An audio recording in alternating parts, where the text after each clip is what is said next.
Beleza pura, pessoal. Tranquilaço, dando sequência aqui ao nosso curso de processo penal, especificamente tratando das provas no processo penal e neste bloco, tá? Os meios de prova específicos que constam lá no Código de Processo Penal como provas nominadas. Beleza pura? Então vamos começar a trabalhar os meios de prova em espécie, tá bom? Aqui eu, seu professor de processo penal, Fernando Bezerra, integrante aqui do timaço de professores do Ser Aprovado, e deixo o meu Instagram aqui, @deltafernandobezerra, para que vocês precisem aí, eventuais dúvidas, acompanhar as Fernandicas, as bezerregras cotidianas que a gente posta lá. Beleza pura? Show de bola. Pessoal, olha só. O primeiro meio de prova que nós vamos trabalhar é o interrogatório do acusado. Lembrando que ele tem uma natureza híbrida, tá? Ele tem uma natureza híbrida justamente porque ele funciona como meio de prova, tá? Mas essencialmente também ele é um meio de defesa, tá bom? Então não pode esquecer disso.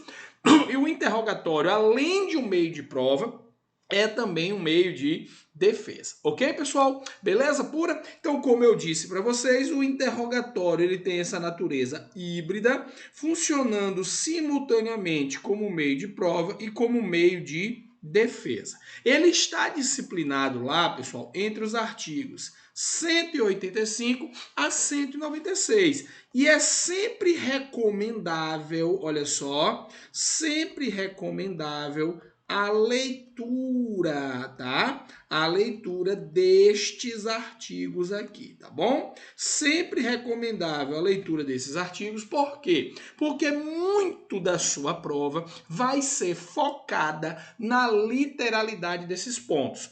As provas em espécie, principalmente, merecem uma atenção especial, de modo que você deve adotar uma metodologia direcionada à memorização. Beleza pura? Show de bola. A ausência do interrogatório, da oportunidade do interrogatório, acarreta nulidade absoluta. Perceba, é direito do acusado não comparecer, tá? É direito dele não comparecer, mas é também direito subjetivo dele ter a oportunidade do interrogatório. Beleza? Então, muito cuidado. A ausência do interrogatório por não comparecimento do indivíduo não gera nada, porque é uma escolha dele. Ele escolheu não comparecer. Ok, é direito subjetivo do acusado não comparecer. Tranquilo? Agora, preste atenção. A ausência de oportunidade do interrogatório gera nulidade. Entenderam a jogada? Show de bola, tá, pessoal? As perguntas são formuladas diretamente ao acusado pelas partes, tá? Então as partes formulam diretamente as perguntas ao acusado. O interrogatório no Brasil, segundo o Código de Processo Penal, ele é distribuído em duas fases, tá? Uma primeira fase responsável pelos dados pessoais de qualificação e uma segunda fase responsável pela dinâmica dos fatos. Então, na primeira fase, objetiva-se aqui, qualificar o indivíduo, tá? Qualificar o acusado. Beleza? Essa é a finalidade da primeira fase. Já na segunda fase, é identificar a dinâmica dos fatos. Identificar a dinâmica dos fatos, ok? Então, a ideia aqui é exatamente, na primeira fase, qualificar, individualizar o réu, tá? E já na segunda fase, a ideia é identificar a dinâmica dos fatos para que se possa esclarecer o crime, tá bom? Então a perspectiva é diferente. Nós temos dois momentos no interrogatório, tá bom? E são muito bem demarcados. Agora preste atenção.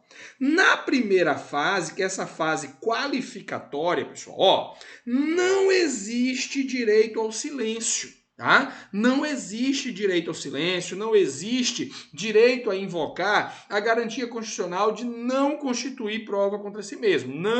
Não existe. O réu aqui, é obrigado a falar a verdade, tá bom? Porque ele é obrigado a falar a verdade para o Estado, beleza? A sua qualificação é obrigatória, tá bom? Caso ele minta, se ele vier a mentir sobre sua qualificação, ele vai responder pelo crime do artigo 307 do Código Penal, que é o crime de falsa identidade.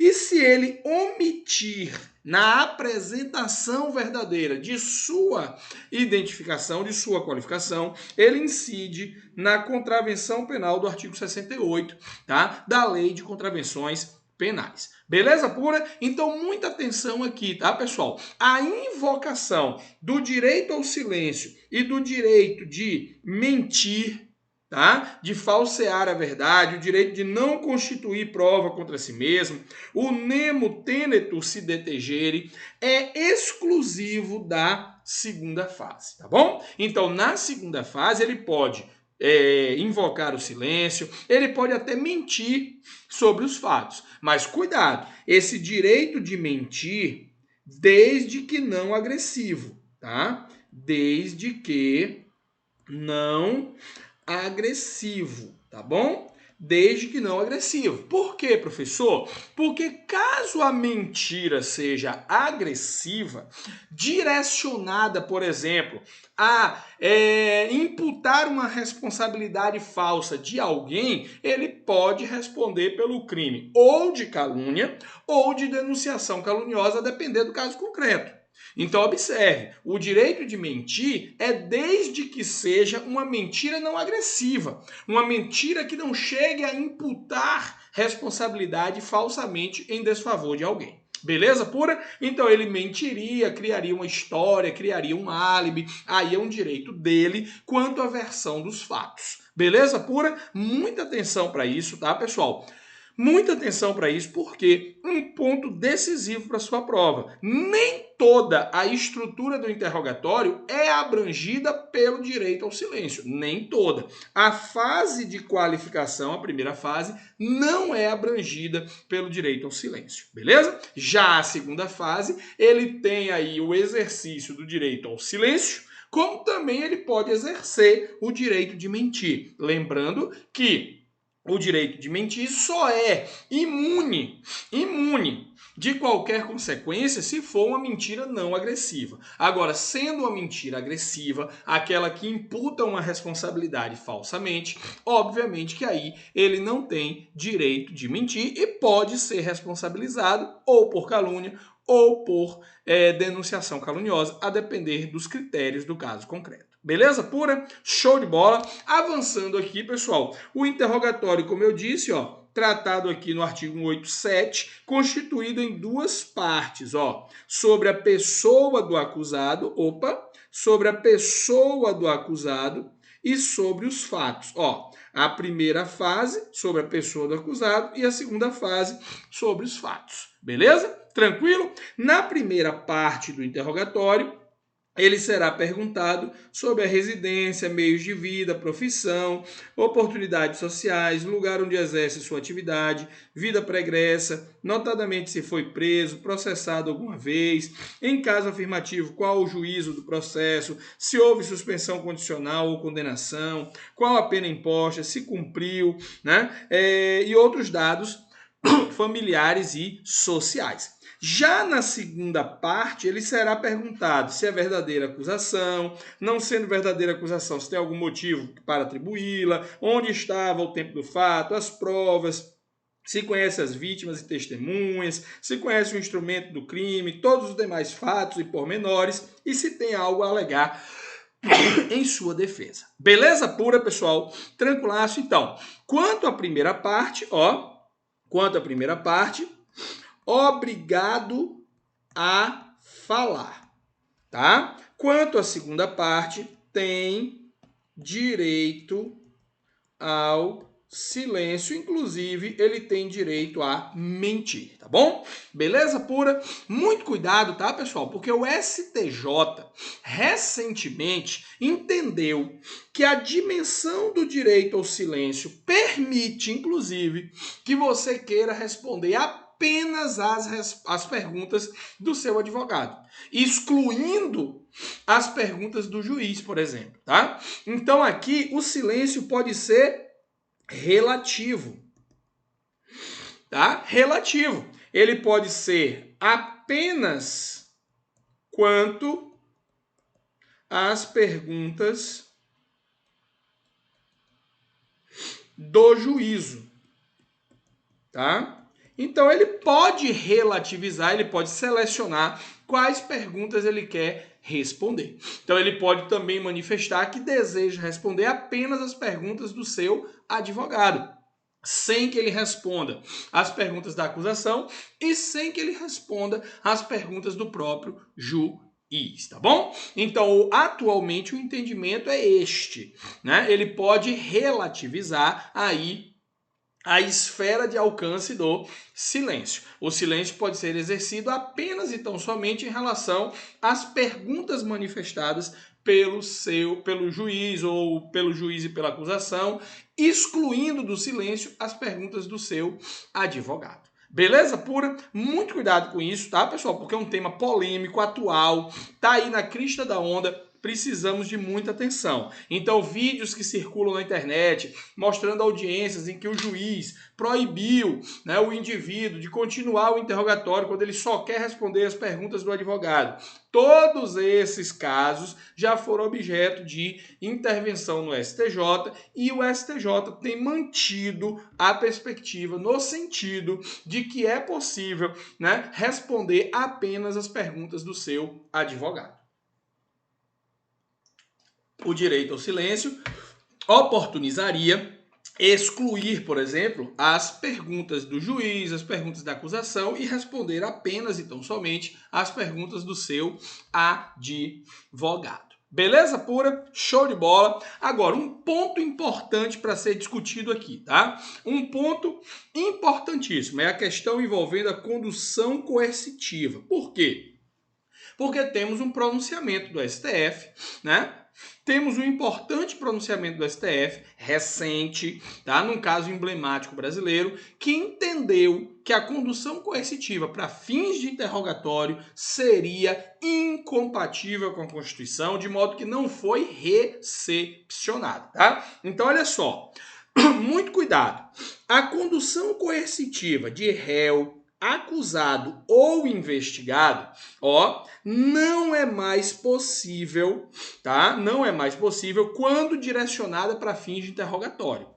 Então ela não cabe, porque o STF entendeu que ela não foi recepcionada pela Constituição, portanto incompatível com o texto constitucional, quando ela está direcionada para interrogatório, tá bom? Agora, cuidado. Ainda é possível submeter o réu ou acusado ou investigado à condução coercitiva quando a finalidade for identificação criminal. Tá? Quando a finalidade for a identificação criminal. Aí ainda é possível o exercício da condução coercitiva, tá bom? A condução coercitiva ela foi proibida, ou seja, vedada, entendida como incompatível com a Constituição, quando ela se direcionar para fins de interrogatório.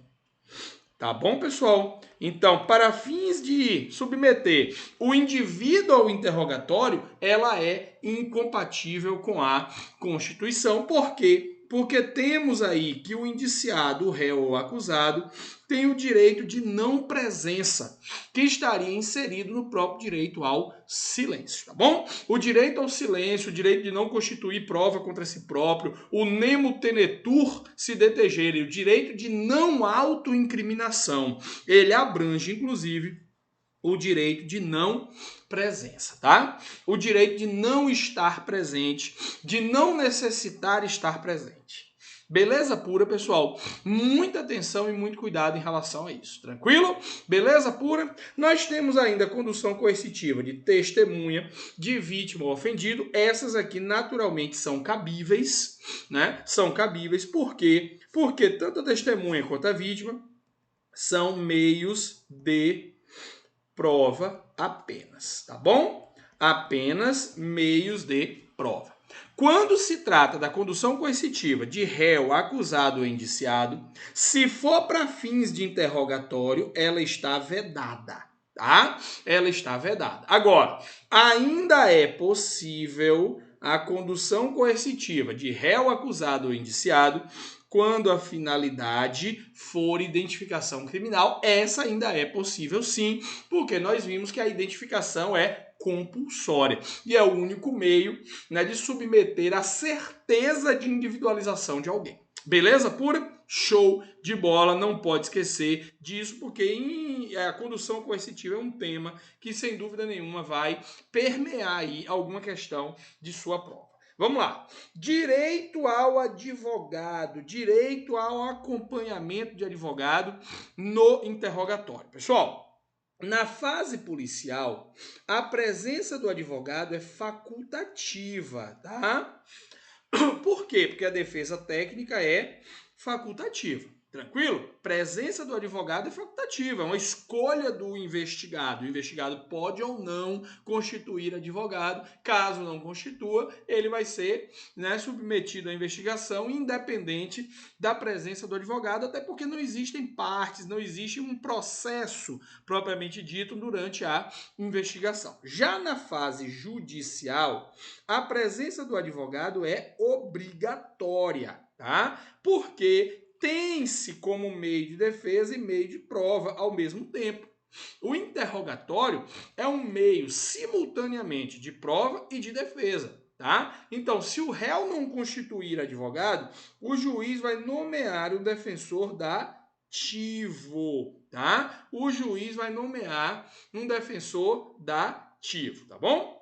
Já a defesa técnica aqui, ó, ela é obrigatória na fase judicial. Ela integra a estrutura da ampla defesa, tá? Ela integra a estrutura da ampla defesa. Agora, lembre-se, tá? A presença do advogado na fase policial, ela é facultativa.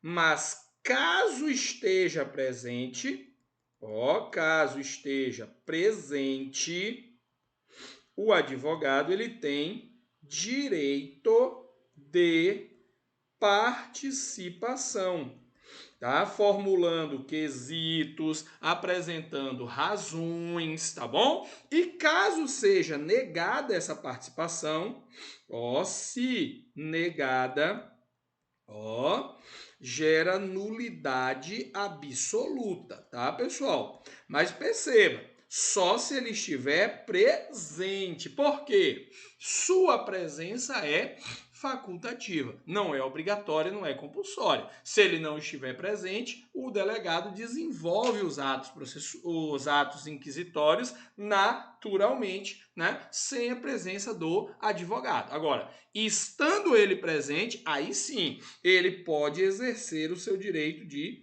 participação. Beleza pura? Agora, já na fase judicial, não. É compulsória a sua presença. Se ele não foi constituído, deve ser nomeado um defensor dativo, tá? Deve ser nomeado. Por quê? Porque a defesa técnica na fase judicial é obrigatória. Beleza? Integra a estrutura da ampla defesa.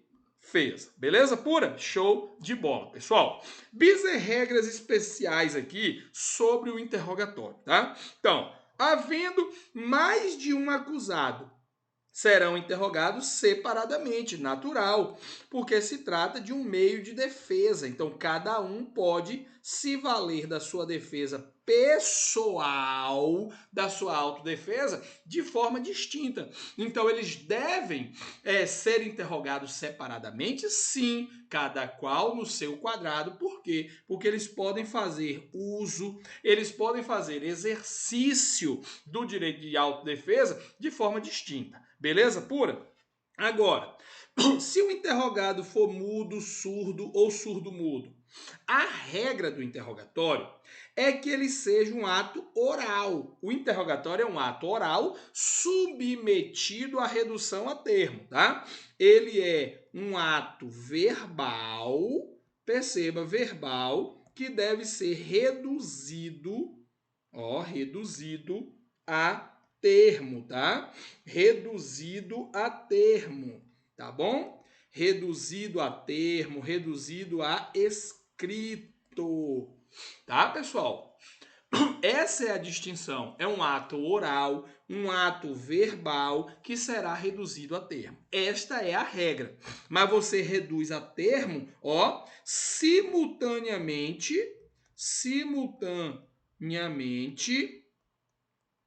a confecção do ato, tá bom? A confecção do interrogatório. Então, é simultâneo à confecção que você vai reduzindo a termo. Agora, excepcionalmente, o interrogatório pode ser por escrito, quando houver previsão legal ou necessidade material. É o caso do mudo surdo e do surdo mudo, tá? Então, olha só, o mudo, a pergunta será feita oralmente, afinal ele ouve, mas não fala, tá? Então a pergunta é feita oralmente e a resposta por escrito, tá bom? Porque ele ouve, mas não fala. O surdo, pessoal, a pergunta será feita escrita e a resposta oralmente. Por quê? Porque ele não ouve, mas fala, beleza? E o surdo mudo? Tanto a pergunta quanto a resposta são escritas. Ambas são escritas. Beleza pura? É uma situação excepcional a oralidade do interrogatório, mas estritamente compreensíveis tanto pela previsão legal quanto pela necessidade material presente. Beleza? Caso o interrogando não saiba ler ou escrever, tá? Intervém no ato o intérprete, tá bom? O intérprete intervém no ato, tá? Sob compromisso, uma pessoa habilitada a entendê-lo, tá bom? Então, quando ele for um analfabeto, não sabe ler, não sabe escrever, aí o intérprete intervém no ato, tá bom? Sob compromisso. O intérprete é aquela pessoa habilitada a entender o interrogado.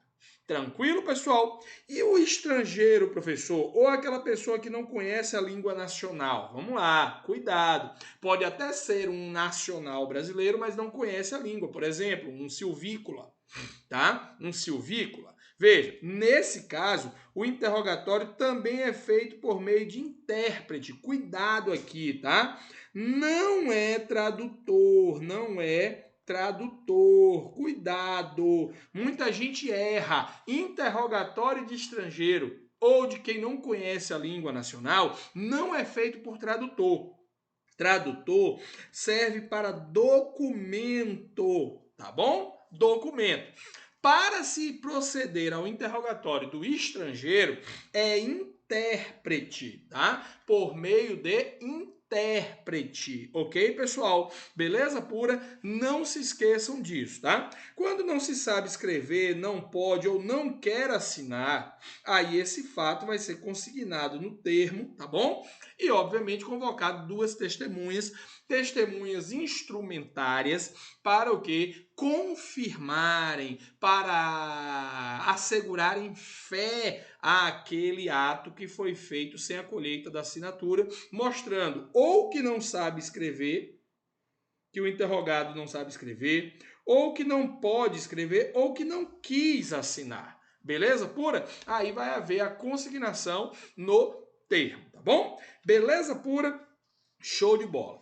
A todo tempo, pessoal, o juiz ele pode proceder a novo interrogatório, seja de ofício ou a pedido fundamentado de qualquer das partes. Então, podemos ter vários interrogatórios, tá? Podemos ter 1, 2, 3, 4, 5, vários interrogatórios por conta da necessidade de esclarecimento de algum fato. Tá bom? E até para oportunizar que o indivíduo tenha amplitude na sua defesa suficiente para rebater a dinâmica dos fatos, a versão dos fatos que está sendo apresentada pela acusação e eventualmente pelas testemunhas, tá bom? Então, esse novo interrogatório pode ser marcado pelo juiz de ofício ou a pedido de qualquer das partes. Beleza pura? Não se esqueçam disso, tá? Não se esqueçam, isso pode acontecer a todo tempo, ok, pessoal? Beleza pura? Agora vamos aqui para entender o local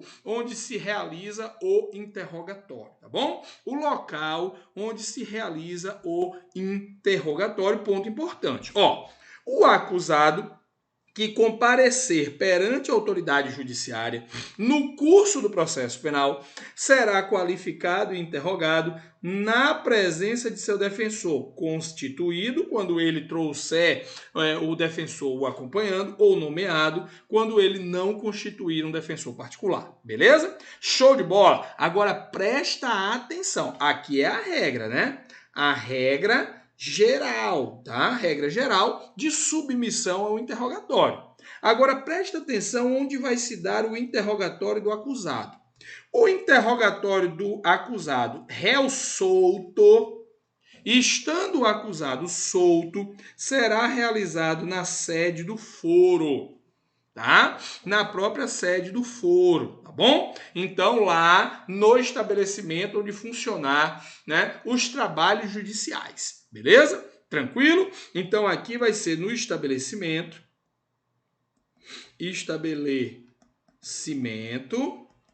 onde se desenvolvem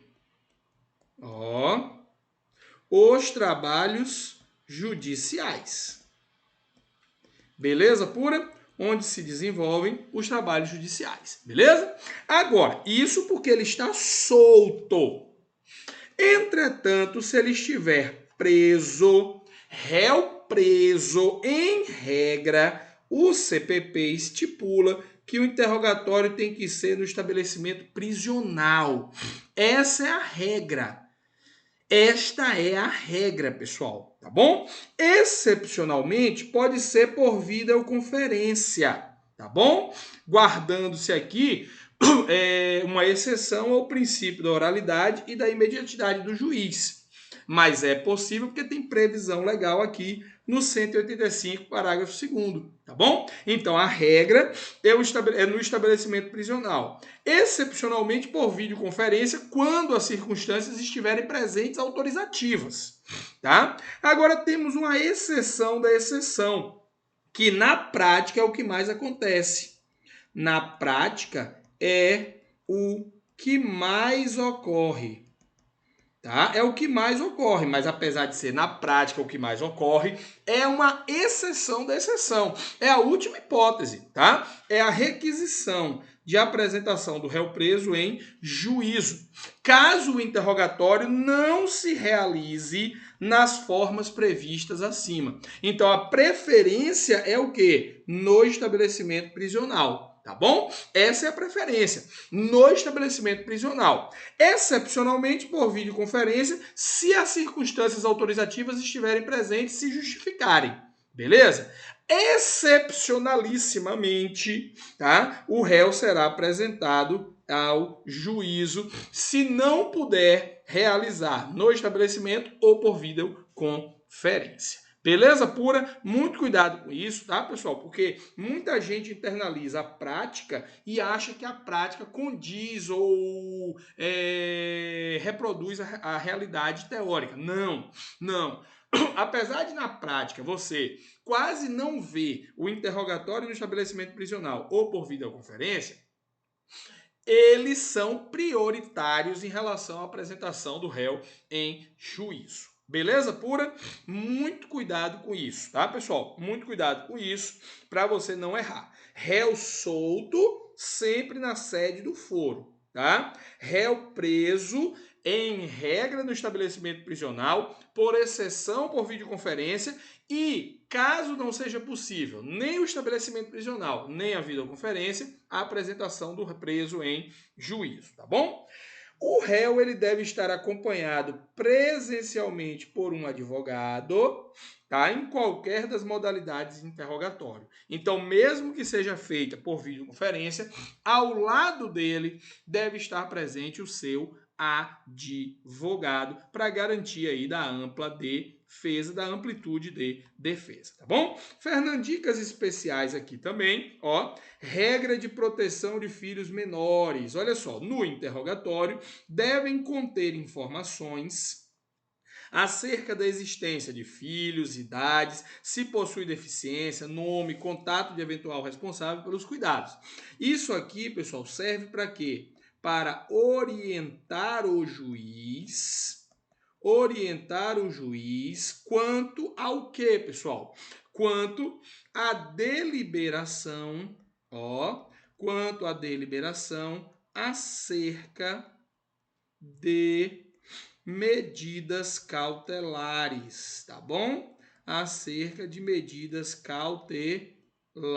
Beleza pura? Então vai servir de orientação ao juiz acerca da deliberação de medidas cautelares. Por exemplo, o juiz aqui pode, com base nessas informações, compreender a necessidade de uma prisão domiciliar, por exemplo, substituir a preventiva efetivamente cumprida no estabelecimento prisional pela possibilidade dela ser cumprida onde? No domicílio, tá bom? Então orienta o juiz acerca das medidas cautelares, da deliberação acerca das medidas cautelares, tá bom? E o artigo 186, parágrafo único, nós vamos ter aqui, ó, no parágrafo único do artigo 186, tá? Uma regra muito importante, tá? O silêncio no interrogatório, ó, não importa a confissão e não pode ser interpretado em prejuízo da defesa. Não pode. Cuidado com essa regra, tá?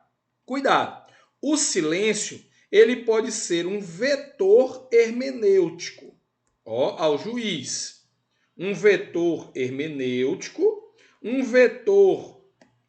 hermenêutico ao juiz, sim. Ele pode influenciar na convicção do juiz, sim, mas nunca em prejuízo da defesa, tá? Ele não importa nem em confissão e nem pode ser interpretado em prejuízo da defesa, mas ele é um vetor hermenêutico, sim, tá? Ele pode influenciar, preste atenção, ele pode influenciar na convicção judicial, tá? Ele pode influenciar na convicção judicial. Pode, mas nunca em prejuízo da defesa, tá? Nunca em prejuízo da defesa. Cuidado com isso. Tá? Ele pode influenciar, por exemplo, do juiz entender que o silêncio do acusado ali reflete o temor frente aos outros comparsas, aos outros integrantes da organização criminosa. Entenderam a jogada? Isso pode acontecer de influenciar para diminuir, por exemplo, a pena dele. Tá? Diminuir a pena, visto que era evidente diante do silêncio a coatividade, né? A coercibilidade exercida pela organização criminosa. Então, o silêncio é um vetor hermenêutico, um vetor interpretativo, que pode influenciar na convicção do juiz, mas só pode influenciar de forma positiva, tá? De forma positiva. Nunca pode ser interpretado em prejuízo e nem importará confissão. Beleza pura? Aproveitando o gancho, já vamos avançar aqui, ó, para discutir a confissão como um meio de prova também previsto. A confissão é um meio de prova, mas a gente já sabe que é um meio de prova com o quê? Com critérios que precisam ser confirmados e correlacionados com os outros meios de prova previstos, tá bom? Então, perceba, ele é um meio de prova, tá? É um meio de prova que foi estipulado entre os artigos 197 a 200, tá? Mas não é mais enxergada, ó, não é mais vista, tá? Não é mais enxergada, não é mais vista como rainha das provas, tá bom?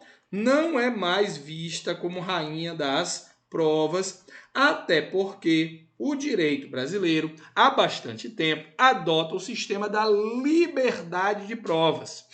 Então não temos aí uma prova tarifada, tá? Não temos, tá? A confissão, ela precisa corroborar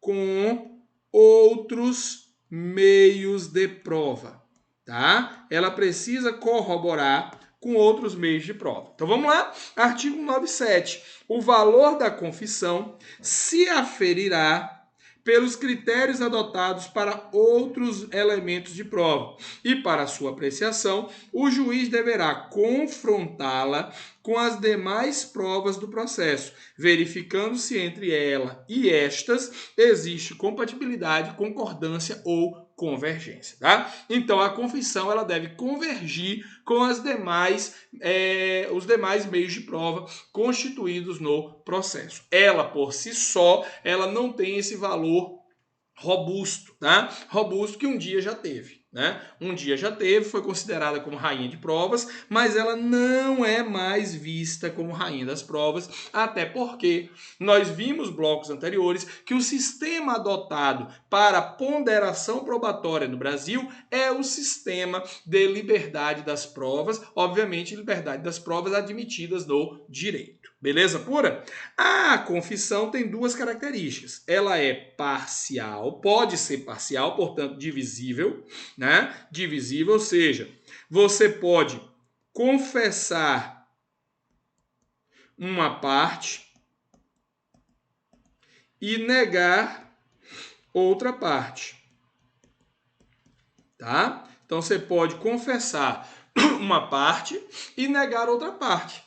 Beleza? Então ela é divisível, plenamente divisível, tá bom? E ela também é retratável. Por que retratável? O que foi confessado na fase policial pode ser modificado na fase judicial. Regra aí prevista no artigo 200. Veja, regra do artigo 200, a confissão será divisível, retratável, sem prejuízo do livre convencimento do juiz, fundado no exame das provas em conjunto, tá bom? Fundado aí no exame das provas em conjunto. Então, você pode parcialmente confessar, de modo que ela é divisível, tá? Ou você pode até se retratar do que você confessou, tá bom? O silêncio do réu, pessoal, cuidado com isso aqui, não constitui confissão. Não constitui. Já vimos isso aqui, que ele não importa em confissão e não pode ser interpretado em prejuízo da defesa, tá? Então, ele não constitui confissão, não pode ser interpretado em prejuízo da defesa, mas preste atenção, ele pode naturalmente ser ponderado pelo juiz, sim, tá? Olha aqui o artigo 198, o silêncio do acusado não importa a confissão, mas poderá constituir um elemento para a formação do convencimento do juiz. Já falamos isso. É um vetor hermenêutico, é um vetor hermenêutico, sim, tá, pessoal? Funciona como um prisma hermenêutico, obviamente que não em prejuízo da defesa, tá? Ele pode ser ponderado pelo juiz, mas não em prejuízo da defesa, tá bom? Nunca em prejuízo da defesa. Beleza pura?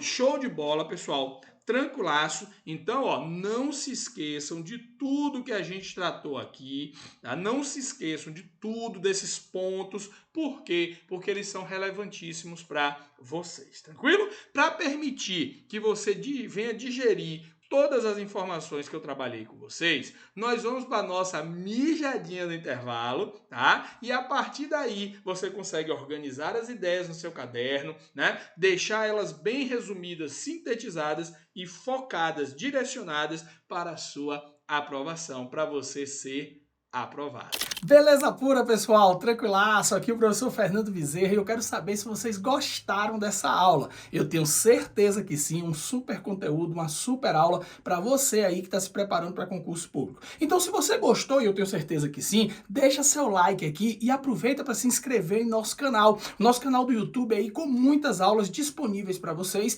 e tenho certeza que serão geradas outras aulas aí também nessa mesma pegada de preparação para concurso público. Então, convido você a conhecer aqui o nosso canal, se inscrever e deixa seu like, tá bom? Olha só, se você está se preparando para concurso público, eu quero te indicar também o nosso site, o site do Ser Aprovado, onde você encontra diversos produtos, cursos, mentorias, todas focadas aí na sua preparação para concurso público. Então, se você está se preparando para concurso, o caminho certo é ser aprovado. Vou deixar o link aqui na descrição do vídeo, porque você tem a oportunidade de encontrar lá o curso que você precisa. Beleza pura? Aquele abraço!